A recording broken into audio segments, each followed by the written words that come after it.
Hey guys, it's Melanie. Welcome back to another in-depth candle review. I hope you are having a fantastic afternoon. If you missed it a little bit earlier today, I did share my review of Kringle Reserve Cinnamon and Cedar.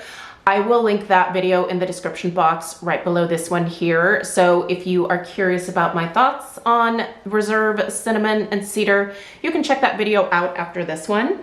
But in this video, we are discussing a new holiday fragrance for 2024 from Kringle. And this one is such a pleasant surprise for me. On Cold Sniff, this was an example of a candle that I kind of maybe judged a little bit too much. I should have lit it up first because I'm kind of shocked by how much I'm enjoying this one. Enough so to where I'm actually thinking about repurchasing it. And you guys, this is a fresh scent. Yes, who even am I is a question that I've been asking myself a lot this year.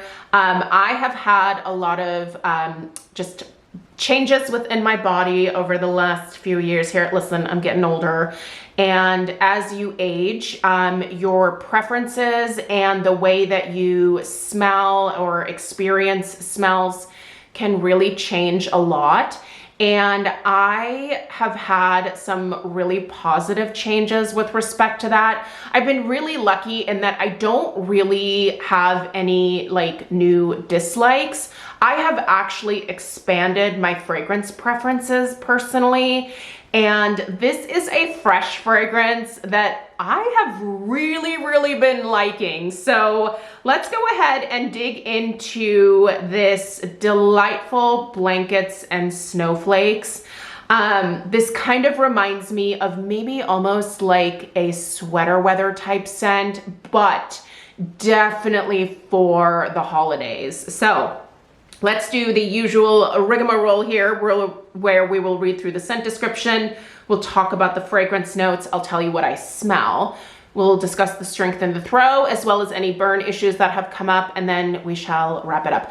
By the way, you guys, sorry about the lighting in some of these videos. I have to film these candle reviews oftentimes right now after coming home from work. And obviously we're in the middle of November and it's dark at 4. So it's not completely dark outside right now, but yeah, I have to have the light on in the dining room here. I don't want to have it on at full blast because honestly it kind of hurts my eyeballs. But yeah, hopefully the lighting is okay. Let me know if I need to bring the ring light down here. I really don't want to have to do that, but let me know. Okay, Blankets and Snowflakes, scent description. Comforting, luxurious, cozy cashmere and crushed peppercorn join with soft lavender essence and sheer citron draped over musk-infused sandalwoods. Wow, now that is a description, I tell you what. The top notes here, I'm gonna butcher this word because it is French, and I only took 1 year of French in high school, and it was my freshman year. So what was that, like 1993, 94? It was a couple decades ago, okay? Cut me some slack. The top notes on this one are fougere. I'm gonna go with fougere. And fresh. The mid notes are cashmere, spice, and floral. And then your base here is sandalwood and musk. Okay. For those that are not familiar with the fougere fragrance note, let's go ahead and take a look at the Google AI overview here really quickly.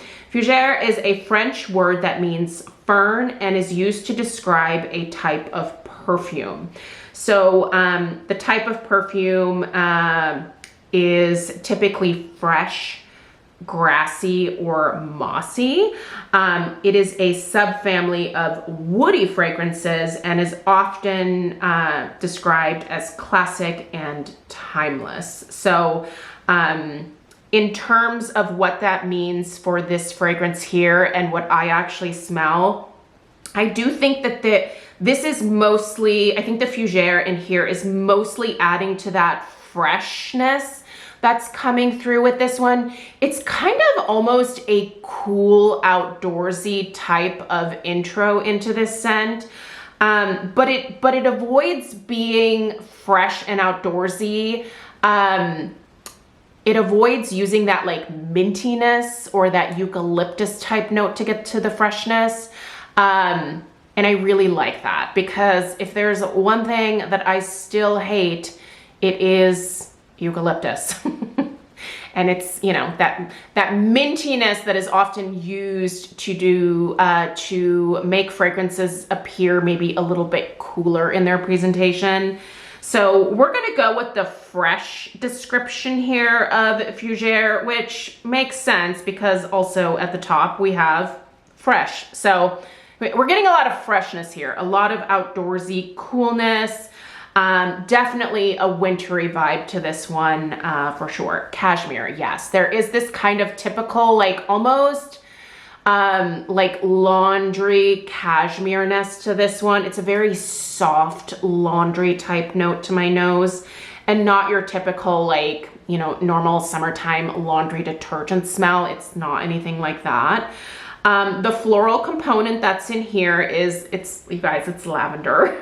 This is the second time where there is lavender listed, and I'm enjoying it. I'm liking it. There's actually lavender in the Country Candle Christmas Time in the City, and I smell that lavender in that one too. I almost feel like maybe it's the same lavender from Christmas Time in the City that they're using in here, because it's just so pretty and soft. It's not super astringent. It's not overly aggressive. It doesn't take over the entire fragrance. And that is typically what a lot of French or like English lavender will smell like to my nose. I'm not sure what this lavender oil is that they're using right now for these holiday scents, but it's speaking to me.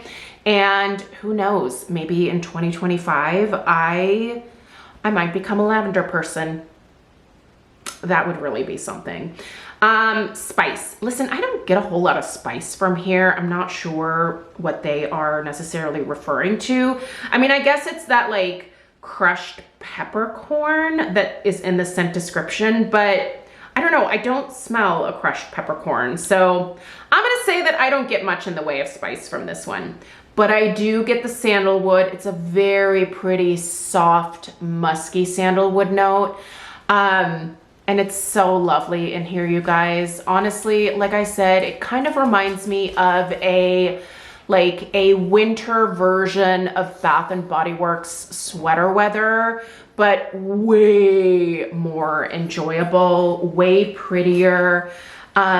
This fragrance is both subtle but like noticeable at the same time. I think I just really like it because it's not smacking me in the face, but it's very much present. Sorry if you can hear Alf snorting in the background here. I'm not sure why he is harassing me right now, but he is asking for all of the pets at the moment. So yeah, scent-wise, Alyssa, I'm gonna give this like 2 thumbs up. Not just a single thumbs up, it's getting 2. I really like this one, you guys. And I honestly, I think I'm gonna be bummed when I finish it. So it is one that I will be repurchasing in the future. Just so you guys are aware, this one was sent to me in PR, so I did not pay for this one, but any subsequent ones in the future, I will have to purchase myself. So you'll see this one again in future hauls for sure. In terms of strength and throw, listen, this is not a crazy powerhouse. And you know, that is saying that, you know, this is a 2-wick candle.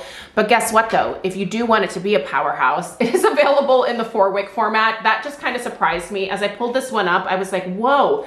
I think that Kringle is pouring a lot of these holiday scents kind of as we speak here, if you will, in the 4-wick format, because so far we have the Sugar Plum and Myrrh, which by the way, in the 2-wick format, I had a terrible experience with. It was so light. It's a great scent, but definitely very light. So we might be seeing more of these holiday scents popping up in the 4-wick format. So if you do want more out of this, I would probably say go for the 4-wick.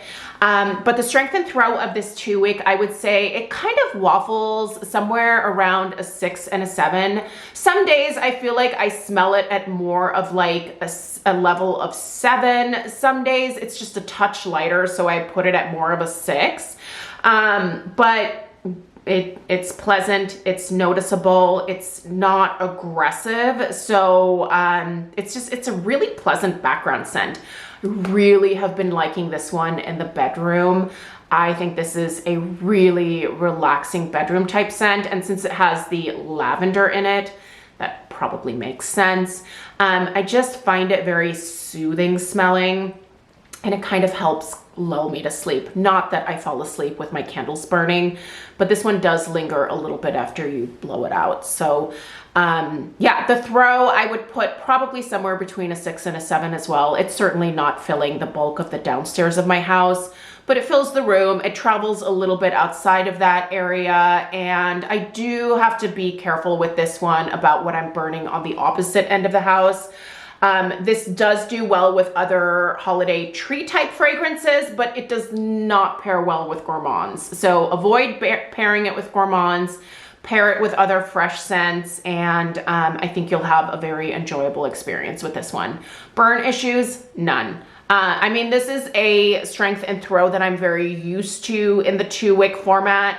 Like I said, if you want more from it, try the 4-wick. The 4-wick candles are retailing for $45, and I did just the other day review Christmas, which was sent to me in the 4-wick format, and Christmas is an absolute beast. It is sold out right now, but I have been made aware that they are pouring more Christmas.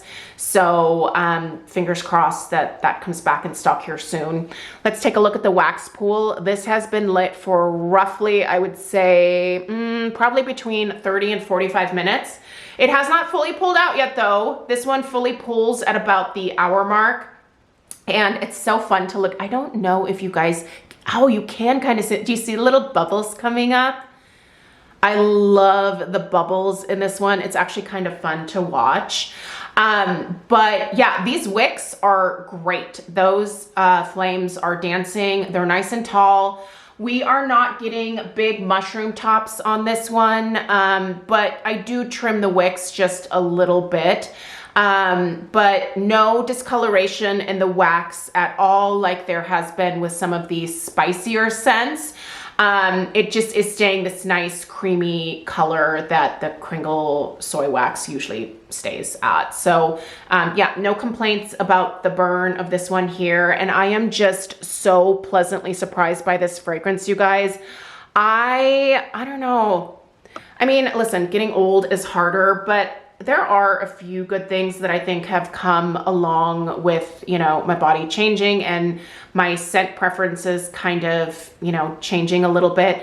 And it has actually allowed me to embrace a lot of different types of scents that in the past I would have never really enjoyed. So, and even on cold sniff, like I said, I wasn't like super impressed with this one, but once I lit it, it's one that just smells, it smells both cool, but also and fresh, but also warm and inviting at the same time. That's kind of an interesting paradox, I guess, but I don't know. Listen, I like this one, and if you're interested, I honestly can't recommend it enough. So let me know your experience of blankets and snowflakes in the comments down below. If you just want to try this one, it is available in the daylights as well as the wax melts. So you do not have to commit to a 2-wick jar or even a 3-wick jar. You can try this first and see if you actually like it. So check out those daylights, check out those wax melts. I'll have it linked down below. I will also put a discount code down there that'll save you 15% off of your purchase. Feel free to use that affiliate link if you are interested. And I really appreciate you guys being here. There is one more review going up a little bit later on today, so stay tuned for that. And I'll see you in the next one. Take care. Toodaloo.